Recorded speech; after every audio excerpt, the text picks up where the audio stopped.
مێژوو فەرهەنگی شارەزور و حوجرەکانی ئەم ناوچەیە لەگەڵ هەورامان لەگەڵمان بن بۆ قسەکردن لەسەر ئەم بابەتە گرنگە.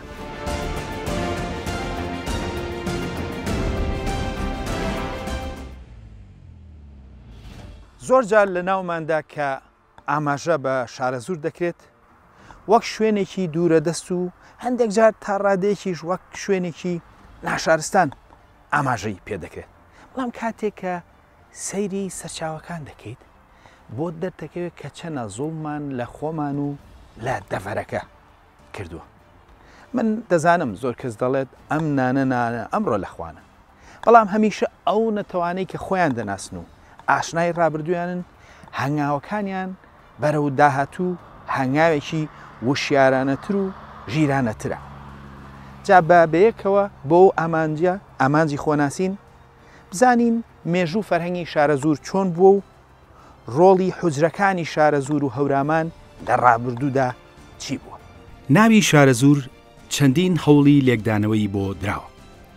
بە شێوە سادەکەی یاقوتی حەمەوی نزیکی 800 ساڵ لەمەوبەر دەیبەستێتەوە بە زۆری کوڕی زوو حاکەوە و چەند لێکدانەوەیکی تری سادەی تریشی بۆ کراوە بێ توێژینەوەی ورد.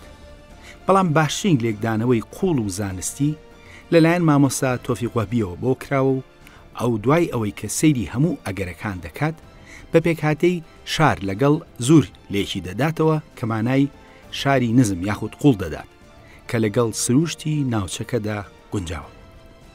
تۆفیق وەهبی وەک نمونەش ناوی شوێنێکی تری کوردستان دەهێنێتەوە کە بریتیە لە شیوە زور کە بە مانایی شیوی قوڵ یاخود نزم دێت.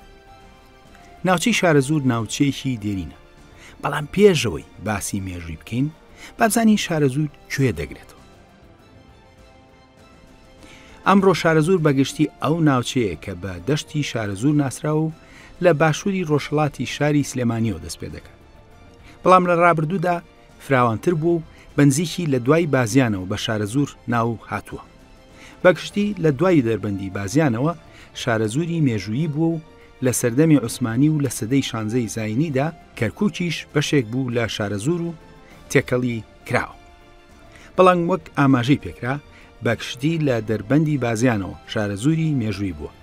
ئەمجا کاتی ئەوە هاتووە باسی مێژووەکەی بکەین. ئێمە بۆ ئەوەی باسی مێژووی شارەزور بکەین ئەبێ ئەوە بزانین کە قۆناغی پێش مێژوو قۆناغی مێژووی هەیە. قۆناغی پێش مێژووی شارەزور وەکو زۆربەی ناوچەکانی تری کوردستان قۆناغێکی دەوڵەمەندە. بۆ نمونە لەم گوندەی پژمنەوە کە بێسانسورە تەمەنی نزیکی 11,000 ساڵە، بۆ ئەتوانم بڵێم 11,000 ساڵ زیاترە. لەم گوندە سەرەتاکانی نیشتەجێبوونی مرۆڤ واتە پاژماوەی سەرەتاکانی نیشتەجێبوونی مرۆڤ دۆزراوەتەوە و دەستگا ئەکادیمیەکان لێرە کنەوپشکنینەکەن بە ئامانجی تێگەیشتن لە قۆناغەکانی ئەو قۆناغە گرنگە چۆن مرۆڤی ڕاوکەر بوو بە مرۆڤی نیشتەجێ. دواتر قۆناغی مێشوو دەست پێ دەکات کە ئەویش 5,000 ساڵ لەمەوبەرە. شارەزور لەو قۆناغەشدا مێژوویەکی دەوڵەمەندی هەیە. ئەمەی تا ئێستا باسکرا قۆناغی پێش مێژوو بوو. قۆناغی مێژوو لەو کاتەوە دەست پێ دەکات کە نووسین دەستی پێکردووە کە لەلایەن سۆمەریەکانەوە نزیک 5,000 ساڵ لەمەوبەر دەستی پێکردووە. لە ڕاستیدا هەر لە سەرەتاو ئەم دەڤەرە گرێدراو بووە بە ناوچەی خوارووی مێسۆپۆتامیا، بەڵام بەپێی تەمەنی شوێنەوارەکان شارستانیەکە لە باکوورەوە چوە بۆ خوارەوە نەک بە پێچەوانە، واتە شوێنەوارەکانی کوردستان لەوانەی خوارەوە دێرینترن. لە لیستی پاشا سەرەتایەکانی سۆمەردا کە ناوی ئەو پاشایانەی تێدایە بۆ ماوەیەک حکمی ناوچەکەیان لەسەرەوە بۆ خوارەوەی خاچی نێوان دوو ڕووبارەکەیان بەدەستەوە بووە، ناوی پادشای هەمازی یاخود خەمازی هاتووە کە بۆ ماوەیەک حکمی خوار و سەرەوەی مەسۆپۆتامیای بە دەستەوە بوو و پاشای گەورەی ناوچەکە بووە. دواتر دەسەڵاتی لێوەرگیراوەتەوە و بە شێوەی پچڕ ناوی دەوڵەتە شاری خەمازی هاتووە. چەند توێژینەوەیەک ئاماژەی بەوە کردووە کە هەمازی یاخود خەمازی نزیک سلێمانی بێت بێ دەستنیشانکردنی شوێنەکە. بەڵام زۆر لە ئەگەرەکان ئاماژە بەوە دەکەن کە خەمازیان هەمازی هەر خەمزەی ئەمڕۆ بێت لە نزیک سلێمانی. هەروەها لە یەکێک لە ئەفسانە سۆمەریەکاندا ئاماژە بەوە دەکرێت کە سەرەتا بە یەک زمان لە هەموو لایەک قسە دەکرا و زمانی سۆمەری لە هەمویان لەو شوێنانەدا قسە دەکرا. یەکێک لەو جێگەیانەی ئەفسانە سۆمەریەکە ناوی خەمسە و شنگار یاخو سنجار و چەند شوێنێکی تریش هاتووە. بەو جۆرە خەمزە لە سەرەتایی شارستانیەتەوە ناوی هاتووە. ئەم دەوڵەتە شارەگرنگە وردە وردە دەسەڵاتی ڕووە و لاوازی چووە. لە تەکیدا دەوڵەتێکی نوێ وەک شوێنگرەوەی دەوڵەتی سیمیروم نزیکەی 4200 ساڵ لەموبەر دەرکەوتووە. دەوڵەتی سیمیروم لەوەچێ لە نزیک شاری دەربەندیخانی ئەمڕۆ بوو بێت. ئەم دەوڵەتە پادشاکانیان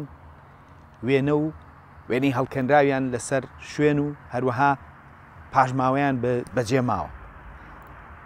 لە کاتی بەهێزیانە پاشەکانی سیمیروم لە ناوچەی شارەزور و هەتاوەکو کرماشانیشیان حکوم کردووە.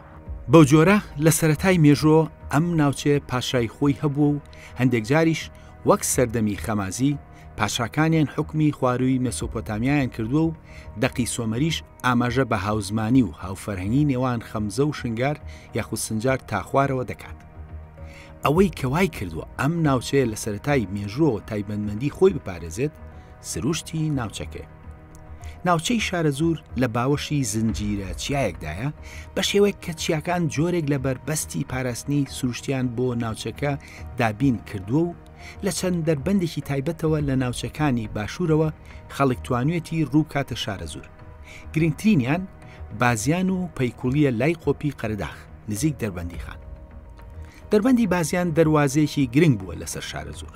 لەبەرەوە ئەوەی لە مێژوو داویستی بێتی ڕێگری بکات لە گرتنی شارەزور هێزی گرنگی بردۆتە دەربەندی بازیان کە ناوەکەی بەخۆیەوەتی دەربەند واتە دەرگابەند و لە ڕابردوودا دەرگای تێدا بووە. ناوی بازیانیش مانای شوێنی کردنەوە یاخود دەرگا دەدات. بەو پێی کە باز مانای کردنەوەیە لە زمانی کوردیدا و لە زمانی سۆمەری بە شێوەی باد و لە هوریدا بە شێوەی باس مانایەکی هاوشێوەی هەیە و یان پاشگیری شوێنە لە مادی و کوردیدا. کە ئاشوریەکان هاتن ناوی بازیانیان وەرگێڕاوە بۆ باب بێت کە ڕێک وەرگێڕانی ناوەکەی واتە شوێنی دەرگا. ئەم دەربەندە شوێنێکی گرنگی پاراستنی ناوچەکە بوو. بۆ نمونە کاتێک سوپای عوسمانی لە ساڵی 1806دا ویستویانە ناوچەکە بگرن، عەبدوڕەحمان پاشای بابان لەوێدا هێزێکی گەورەی کۆ کرد بوو و دەرگای دەرباندەکەی داخست بوو. بە هەزاران ساڵ پێش ئەویش لە نزیکی ساڵی 1970 پێش زاین واتە نزیکی 2900 ساڵ لەمەوبەر دەسەڵاتدارە لۆلۆبیەکانی شارەزور کە ئەو کات ناوچەکەیان بە زاموا دەناسرا دیوارێکیان هەڵچنی بە ئامانجی ڕێگرتن لە سوپای ئاشووری. بەڵام ئاشووریە توند و تیژەکان دیوارەکان شکاند و دواتر ناوچەکان بۆ ماوەیەک گرت. بەڵام هەر پاش ماوەیەک لە گرتنەوەی سروشتی ناوچەکە وای کردووە کە دیسانەوە بەرهەڵستی بکەن دژی داگیرکەران و خەڵکەکەی بەرهەڵستی لەسەر بەخۆیی ناوچەکەی خۆیان بکەن. جگە لەو بربەستە سروشتەی کە ناوچەکە هی بووە بە پیتی دەشتی شارەزور وای کردووە کە ناوچەکە بتوانێت ئابووریەکی بەهێزی هەبێت بە تایبەت کە لە ڕابردوودا کشتتوکاڵ سەرچاوێکی گرنگی دارایی بوو. ئەوە وای کردووە کە دەشتە بە پیتەکە پاڵپشتی یاخیبوون و لە هەمان کاتدا خوێندنگەی گرنگی ناوچەکە بکات کە بە حوجرەکان دەناسران و دواتر زیاتر لە سەریان دەدوین. ئێمە تا ئێستا زانیاری مێژووی و هەندێک زانیاری گشتیمان لەسەر شارەزوردا. بەڵامە بێ بیرمان نەچێت شارەزور لەسەر ڕێگایەکی گرنگی جیهانی بوو. هەر لەبەرەوە بوو پێشیان دەوت نیمەزڕای یاخود نیمەڕێ کە مانای نیوەی ڕێگا دەدات. لەبەرەوەی لە ناوەڕاستی ڕێگایەک بوو کە لە مەدائین لە نزیک بەغداوە دەستی پێدەگرت و هەتاوەکو شاری شیش لە ئازربایجان دەڕۆشت. ئەم ڕێگایە لە بەغداوە دەهات و بە نزیک پەیکوڵی لای قەرەداغەوە تێپەر دەبوو بەرە و شارەزور. ئەو کات شاری شارەزور شاری خورماڵ بوو. گرنگی ئەم ڕێگایە لەوەدا بوو کە شارەزوری بەس بووە بە جیهانی دەرەوە و تا چەند ساڵێکیش لەمەوبەر پاژماوەیەکی گرنگی ئەو ڕێگایە لە نزیک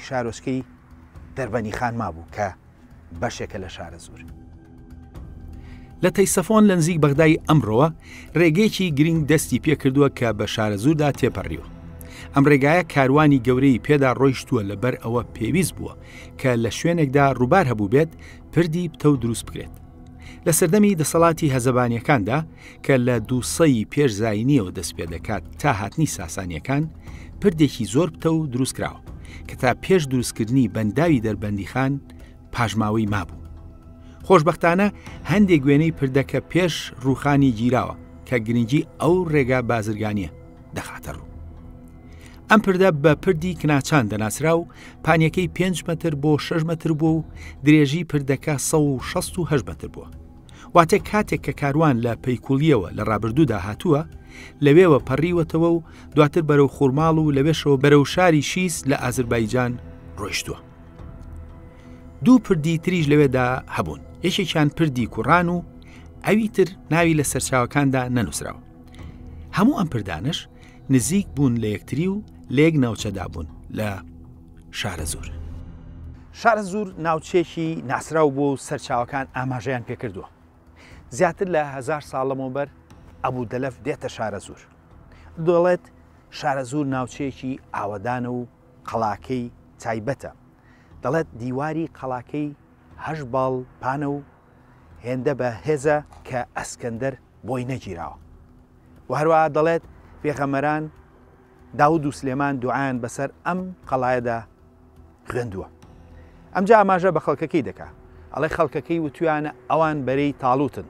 تاڵوت کە چوو بۆ هاوکاری بەنی ئیسرائیل. پێشتر بەرناممان لەسەر ئەمە کردووە کە ئەمە ئاماژەیەکە بە هەزەبانیەکان. ئەوەی گرنگە ئەبوو دەلەف هەندێک زانیاری تایبەت لەسەر شارەزوور دەدات. ئەبوو دەلەف دەڵێت کە ناوچەکە بە بەرهەمی دەنکی زەڵم یاخود حەبز زەڵم ناسراوە کە لە هیچ شوێنێک لە جیهاندا وێنەی نییە و دەرمانێکی گرنگی ئارەزوو چەندین چارەسەری ترە. ئەم بەرهەمە کشتتوکاڵیە کە ئەبوو دەلەف بە دەنگی زەڵم ئاماژەی پێدەکات ئەمڕۆ لە جیهانی عەرەبیدا بەرێکی ناسراوە و هەر بە ناوی زەڵمەوە دەناسرێت و بە حەبز زەڵم و بە حوبل عەزیزیش دەناسرێت. ئەم بەرهەمە کشتتوکاڵیە لە ڕابردوودا لە جیهاندا ناسرااو بووە و بە شارەزوور و زەڵمەوە بەسراوە. تەنانەت نووسەری هۆڵەندی ئۆلفە داپەر لە پەرتوکەکەیدا کە لە ساڵی 1680دا دەرچووە و ئاماژە بە شارەزوور دەکات، ئەوی ژێکێ لە شتە گرنگەکانی شارەزوور ئەو بەرهەمە کشتتوکاڵیەیە کە ناوی دەهێنێت. ئەو ئاماژە بە دەنکی زەڵم دەکات و تەنانەت دوێنەی شارەزووریەکانی کێشاوە لە کاتی لێکردنەوەی دەنکی زەڵم. ئەمڕۆکە لەسەرەوە هیچ بەرێکی نەبووە و بەرەکە وەک گۆبکە لەسەر ڕێگەکەی دروست بووە و ئەو لە پەرتوکەکەی وەسفی دروستی ئاسیادا وێنەی کێشاوە. بەداخەوە قسەم لەگەڵ چەند کەسێکی ناوچەکە کردووە، بەڵام تا ئێستا کەسم نەناسیوە کە ئاشنای ئەو بەرە بێت کە ناوچەی زەڵمی پێناسراو بووە. جگە لە وێنەی درەختی دەنکی زەڵم، ئۆلفە داپەر وێنەی شاری شارەزووریشی کێشاوە کە ئەو کات شاری سلێمانی هێشتا دروست نەبوو و خوورماڵ شاری گرنگی ناوچەکە بووە، هەروەک لە وێنەکەدا دیارە.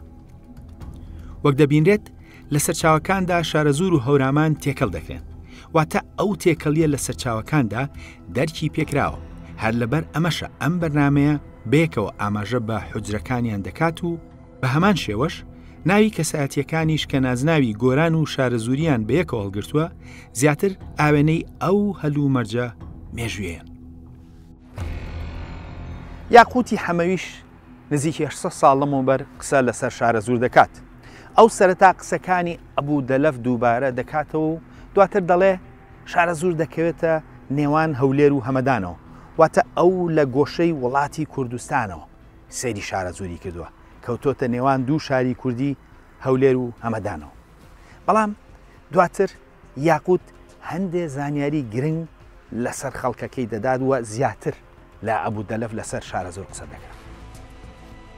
یاقوت دوای ئەوەی کە زۆر لە قسەکانی ئەبوو دەلەف دووبارە دەکاتەوە، ئەو دەڵێت کە خەڵکەکەی یاخین لە خەلیفە و ئەوان من نادەن و دەسەڵات لای خۆیانە و شەڕکردن و ناوچەکەی خۆیان دەپارێزن.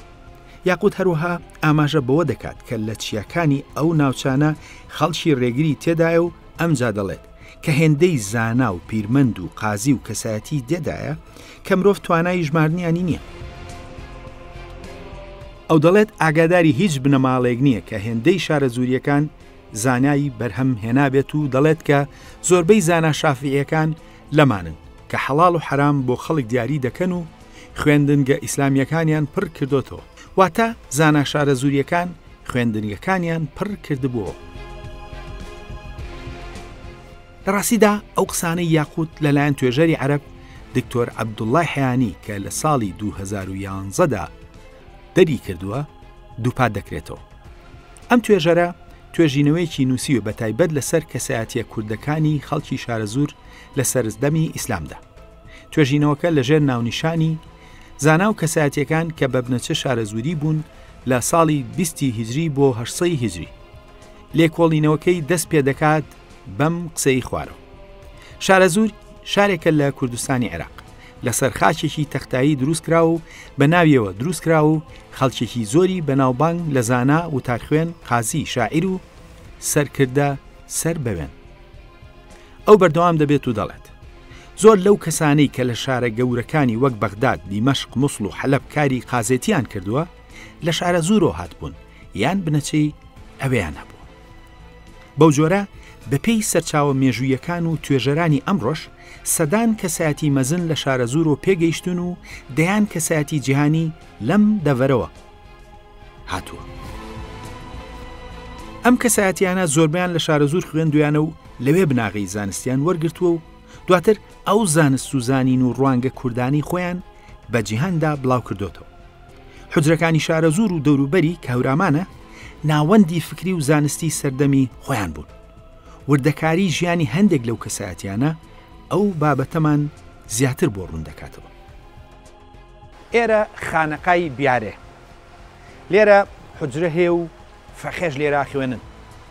لە ڕابردوودا ئەم فەقیانە هەر لەم خانەقا و حوجرانەی ئێرە و شارە زوردا کە تەواوکەری یەکن لەوێ خوێندویانە. لەوانە بۆ زۆری نەمان لەوانەیە تۆزێ گران بێ بڕوا بکەین کە 1000 ساڵ لەمەوبەر ئەم فەقیانە فەلسەفە و ئەندازە و ئەستێرەناسی و لۆجیکیان خوێند بێت. ئەوەش لەبەرەوەی ئەو وێنە نەرێنیی کە لە هزرماندا دروست بووە. بەڵام ڕاستیەکەی کاتێک دەچینە قوڵایی مێژووە و هەندێک لە کەسایەتیەکان دەناسین ئەوە بۆ چوومان دەگۆڕێت. یەکێک لەو کەسایەتیانەی کە پەروەردەی ئەم ناوچەیە و کەسایەتیکی جیهانیە ئیبراهیم کوردی گۆرانی شارە زوریە. ئەم کەسایەتیە من لە دڵمە و ڕۆحمەوە زۆر نزیکە و ئێستا هەندێ وردەکاری ژیانی ئەم زانایە ئەو پێشینە و ئەو ڕابردووە دێرینەی حوجرەکانی شارە زور و هەورامانمان پێدەڵێت. لە ساڵی 1616دا لاوێکی کورد لە گوندی شارانی لە دایک بووە کە زۆربەی توێژینەوەکان ئاماژە بە گوندێک دەکەن لە باشووری مەریوان. ئەو لەوێ لای دوو زانایتری گۆران زانستی خوێندووە. ئەو لای مەلا عەبدولکەریمی گۆرانی و مەلا محەممەدی گۆرانی زانستە بنەڕەتیەکانی ئەو سەردەمەی خوێندووە. لە سەرەتادا جگە لە حەدیث هەموو زانستە بنەڕەتیەکانی ئەو سەردەمەی وەکو ئەستێرەناسی، ئەندازە، زمانی عەرەبی، کەلام، فەلسەفە، ئەستێرەناسی و لۆجیکی هەمووی لە حوجرەکانی ناوچەکەدا خوێندووە. دواتریش زانستی زمان و ئوسوڵی فقه و زانستی فقه و فقهی شافعی خوێندووە. واتە 400 ساڵ لەمەوبەر لە حوجرەکانی ئەم دەڤەرەدا فەلسەفە و ئەندازە و لۆجیک و ئەستێرەناسی و چەندین بابەتی زانستی تر خوێنراوە. بەدڵنیایی ئەو لەم حوجرانی شارە زور و هەورامان خوێندوێتی و هەر لەبەر ئەوەشە کە نازناوەکەی شارە زوری و شارانی و گۆران و کوردی لەخۆ گرتووە. دوای ئەوەی کە ئەم زانستانی هەمووی لە حوجرەکانی کوردستان خوێندووە، دواتر لە ساڵی 1644دا دەچێتە بەغدا و لەوێ تەفسیر دەخوێنێت. بەڵام لە بەغدا خۆی دەبێتە مامۆستا. واتە برایم کوردی گۆرانی ئەو زانستەی کە لە کوردستان فێری بوو یەکسەر کردوێتی بە مامۆستا لە شارێکی وەک بەغدای ئەو سەردەمەدا. ئەوەی گرنگە ئەم زانا مەزنە کووردە 4 خوێنکاری خۆی دواتر لەسەر خۆی و ژیان و خوێندن و وانەکان و بۆچوونیان نووسیوە. ئەو بۆ بە سەرچاوی تێگەیشتنی هەندێک لایەنە شاراوەکانی ئەو سەردەمەی کوردستان. یەکێک لەو شتانی کەمایی سەرنجە برایمی کوردی گۆرانی بە خوێندکارەکانی گوتووە کە ناوچەکەی خۆمم بەجێهێشت وام دەزانی هیچ شوێنێک نییە لە جیهاندا ئێستا کەشت مەبەسی لە سەردەمی خۆیەتی هێشتا حەدیث بە شێوەی نەرێتیانە بخوێن و بڵێن فلان وتی و فلان بۆ ئەوی گێڕایەوە و بە عەرەبی نووسێتی حەدەثەنا و ئەخبەرەنا. دیارە لە شارە زوور هەوراماندا چیتر فلان گێڕایەوە فلان وتی جێی متمانە نەبووە، بۆیە لە حوجرەکانی سەردەمی ئەودا ئەو زانستە نەبووە.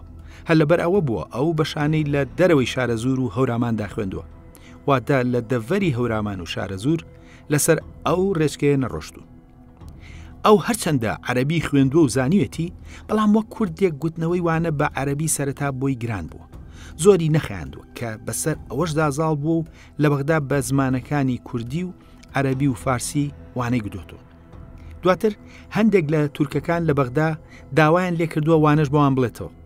ئەو بلیمەتە لە ماوەیەکی کووردا تورکی فێر بووە و وانەی بەوانیش گوتوتەوە. ئەم زانا گەورەیە کە خۆی بە کورد و گۆران و شارە زووری و شارانی ناساندووە کەسێکی ئەوداڵ بووە، ئەو ئەوداڵی زانست بووە. هەر لەبەرەوەی ڕووی کردوتە بەغدا و لەوێ ساڵ و نیوەک وانەشی خوێندووە و وانەشی گوتۆتەوە. دواتریش بەرەو دیمەشق لەوێش 4 ساڵ خوێندوێتی و وانەشی گوتۆتەوە. ئەمجا بۆ ماوەیەکی کەم بە میسردا تێدەپەڕێت و دەمێنێتەوە و دوا ئامانجی حیجاز بووە. دەبێت بزانین حیجازی سەدەی 17هەم لە حیجازی ئەمڕۆ جیاواز بووە. ئەو کات هێشتا فکری وەهابی زاڵ نەبوو بەسەر حیجازدا، لەبەرەوە لەوێ زانستەکانی وەکو فەلسەفە و تەسەووف و تەنانەت تیۆریەکانی مۆسیقاژ لە حیجازدا لەو سەردەمەدا خوێنراوە. هەر لەبەر ئەمەیە ئەم زانا کووردە پەنای بۆ حیجاز بردووە وەک دوا ئامانجی گەشتەکەی. ئیبراهیم کوردی گۆرانی پاش خوێندنی زیاتر لەلای یەکێک لە سۆفیەکانی مەدینە کە بە قەشاشی دەناسراو و دوای کۆچی دوایی قەشاشی ئەو دەبێتە پیرمەندی گەورەی سەردەمی خۆی لە بواری تەسەووف و بە تایبەت ئەو لەژێر کاریگەری ئیبن عەرەبیدا بوو.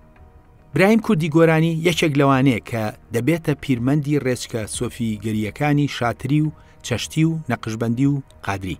هەروەها کاریگەری هەردوو زانای کوردی سوورەوەردی سۆفی و سوورەوەردی فەیلسوفی لەسەر بووە. ئەوەی مایی سەرنجە ئەم زانایە نزیکی 150 ساڵ پێش مەونانا خالید بووە بە پیری ڕێچکەی نەقشبەندی.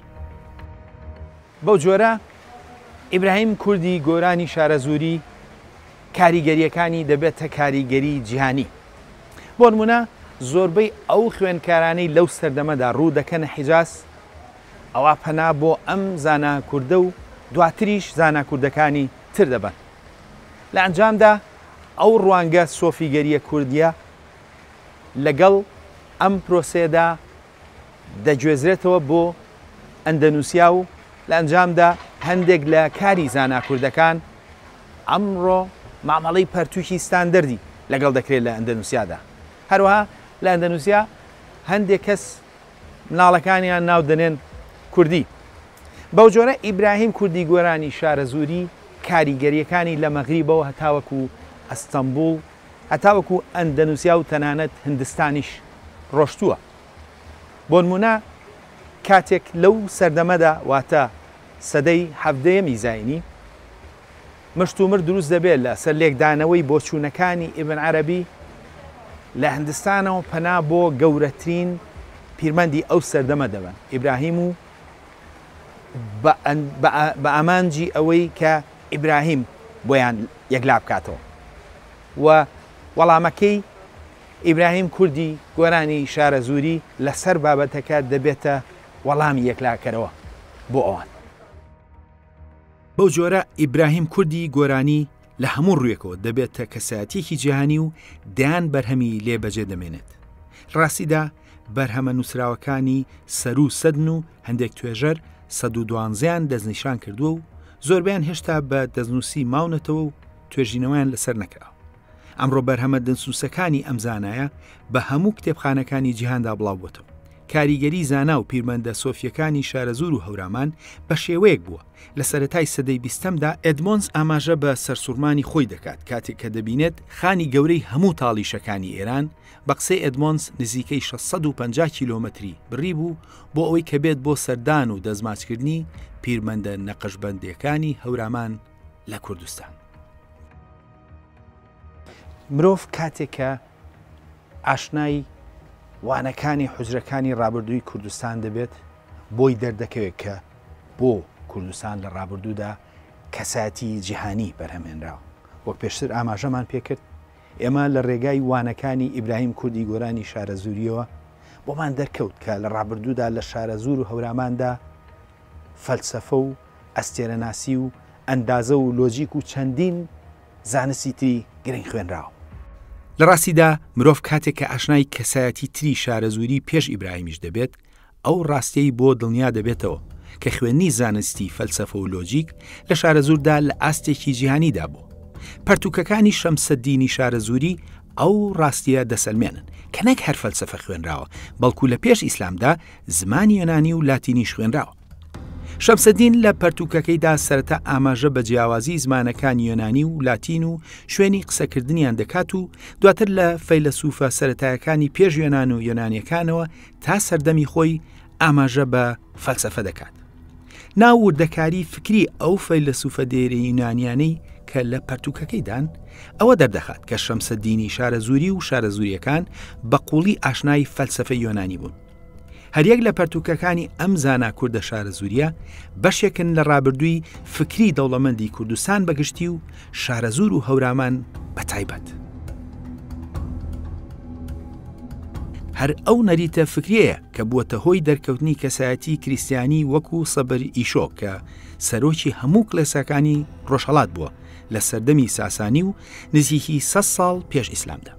سەبەر ئیشۆش خەڵکی شارەزور دەبێت و لە شارەزورۆ دەست پێ دەکات و دواتر لە قۆناغێکدا دەگەڕێتەوە بۆ شارەزور و 5 ساڵ لە هەمان گوندی لە دایکبوونی ئیبراهیم کوردی گۆرانی شارەزوریدا دەچێتە خەڵوەتەوە لە گوندی شارانی. واتە ناوچەکە لە پێش ئیسلامیشدا شوێنی خەڵوەتگەری و فکری عیرفانی بووە و ناوەندێکی فەرهەنگی بووە و کەسایەتی جیهانی هێناوەتەکایەوە. یان کەسایەتی وەک ناتانیێڵی شارەزوری کە قەشەی شارەزور بووە و لە ساڵی 1612دا لە دایک بوو و خاوەنی چەند پەرتوکێکە لەسەر ئاینەکانی مانی و زەردەشتی و هەندێکیان بوون بەهۆی زیندانیکردنی بۆ 6 ساڵ و دواتر کوشتنی لەلایەن ساسانیەکانەوە. واتە لەو سەردەمەوە قسە لەسەر زەردەشت و مانی و فکریان کراوە و ئەو پێشینەیە لە کارەکانی فەیلسوفی کورد شەمسەددینی شارەزوریشدا ڕەنگ دەداتەوە. ئەویش بە قوڵی لەسەر هەندێک لایەنی فکری هەردوو پێغەمبەران زەردەشت و مانی دەدوێت. خۆڕێکەوت نییە کەنالی دەڵێت مانی نیەتی قووەتی تەسویری برۆی تۆ ئەو قەوسە بەدەستی متەنەفیس نەکشاوە. واتە کاتی نالیش هێشتا لە حوجرەکاندا ئاماژە بە فکری مانی کراوە و ئەوانە باسی ناو حوجرەکانی شارەزور بوون. واتە لە حوجرەکاندا بیر و بڕوای جیاوا سوێنراوە و قسەی لەسەکراوە. حوجرە شوێنی وتوبێژ بووە لەسەر فکری جیاوازی دەرەوەی ئیسلامیش. مەولانا خالیدی نەقەشبەندیش هەر تەواوکەری ئەم قوتابخانە دێرینەی شارەزور و هەورامانە کە کاریگەری گەورەی جیهانی بەجێشتووە. بەو جۆرە لە شارەزور و هەوراماندا نەریتێکی دێرینی فکری و سۆفیگەری هەبووە کە ڕێگەکەی زۆر پێش ئیسلامە و دواتر لەگەڵ هاتنی ئیسلامدا ئەم ڕێگا عیرفانیە تێکەڵ بە ئیسلام بووە و بەهۆی ئەو پاشخانە فکریە دەوڵەمەندە دێرینەوەیە کە دەڤەری شارەزور هەورامان توانیوێتی کاریگەری لەسەر ئاینی ئیسلام دروست بکات و تا ڕادێک وەک حەوزەی مەزهەبی شافعی کوردی ڕۆڵ ببینێت. ڕێکەوت نەبوو کە سلێمانی کرا بە شاری داهێنانی وێژەی یونسکۆ بۆ ساڵی 2019. لە ڕاستیدا سلێمانی ڕوخسارێکی نوێی دەریای فەرهەنگی شارەزور و هەورامانە کە سەدان ساڵ پێش دروستبوونی سلێمانی هەر ناوەندێکی فەرهەنگی گرنگ بووە. ئەمڕۆ لەم بەرنامەیەدا ئاماژەمان بە فەرهەنگ و مێژووی شارەزور و هەروەها سەیری ڕۆڵی حوجرەکانی ئێرە و هەورامانمان کرد کە نەک لە ئاسی کوردستاندا بەڵکو لە ئاسی جیهاندا کاریگەریان هەبووە. نزیکەی 100 ساڵەمەوە بەر یاقوتی حەمەوی ئەو کادوتی زاناکانی ئەم دەڤەرە شارە زوور لە ژمارە نایەن. لە ڕاستیدا ئەو وتەیە هەتاوەکو ئەمڕۆژ ڕاستە، دەتوانین بە دەیان بەرنامە بکەین بۆ ئەوەی بتوانین قسە لەسەر زاناکانی شارە زوور و هەورامان بکەین کە لە ئاستی جیهانە کاریگەریان بەجێشتووە.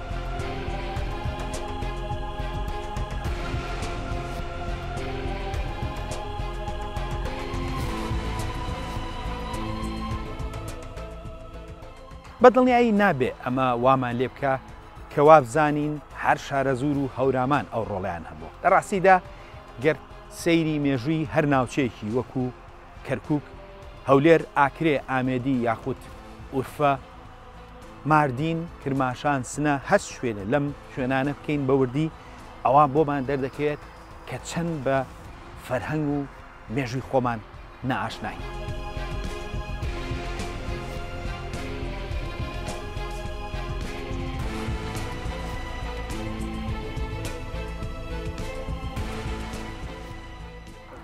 لە سە ساڵی ڕابردوودا ئێمە لە خۆمان و لە فەرهەنگمان بزکراین. ئێمە چیرۆکێکی درۆینەمان بۆ هەڵبەسراوە و لەو چیرۆکەدا پێمان گوتراوە کە ئێمە هیچ نین. هێندەش ئەوەمان پێوتراوە خەریکە ڕوا دەکەین. بەڵام کاتێککە لە دەرەوەی ئەو تێگەیشتنە سیاسی هەڵبەسراوەدا سەیری ناوچەکانی کوردستان و مێژوەکەی دەکەین، ئەومان دەردەکەوێت کە چۆن ئێمە لە خۆمان بزرکراین. بەرنامەی خۆناسین لەو هەوڵەدایە کە هەموو ئەو هەڵە تێگەیشتانە هەڵبۆشێنێ و جارێکی تر لەسەر بناغەیەکی زانستی خۆمان پێ بناسێنێتەوە. ئەوەش بە ئامانجیەوەی خۆمان بناسین وەک ئەوەی کە هەبووین و هەین، نەک وەک ئەو ڕوخسارە درۆینەی کە بۆمان دروستکراوە. تا بەرنامەیەکی تر خواتان لەگەڵ.